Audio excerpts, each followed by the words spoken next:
بازداشت‌های گسترده و فشار اقتصادی، روایت مهاجران افغان در پاکستان. موضوع بازداشت، اخراج اجباری و زندانی کردن مهاجران افغان این روزها بیش از هر زمان دیگر شدت گرفته و موجی از نگرانی ها را برانگیخته است. شمار از مهاجران افغان مقیم پاکستان میگویند با افزایش تنش‌ها میان کابل و اسلام آباد، پلیس این کشور مهاجران را از دکان‌ها و خانه‌ها بازداشت می‌کند و تنها در پشاور هزاران تن بازداشت شدند. په زرهاو کسان نن په پیښور نن او پرون په پیښور کې نیول شوي دي.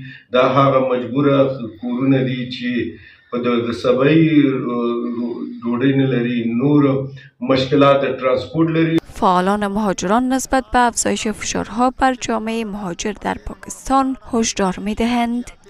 اگر جامعه بین‌المللی در قبال این مسئله توجه نکنه، دقیقاً این تاریخ سیاه در بین دو کشور همجوار برای همیشه باقی خواهد ماند. این وضعیت فشار انسانی اجتماعی گسترده را بر خانواده ها وارد کرده و همچنین نیاز به توجه فوری نهادها و مسئول و همچنین دفترهای بین‌المللی نیز دارد. پیش از این نیز بارها مقام‌های امارت اسلامی افغانستان از حکومت پاکستان خواسته بود تا دست از بازداشت، اخراج اجباری مهاجران افغان بردارد و بگذارند که آنان داوطلبانه به کشور بازگشت کنند. این در حال است که پیشتر نیز رسانه‌های پاکستانی از فشارهای روزافزون بر مهاجران افغان در پاکستان خبر داده بود.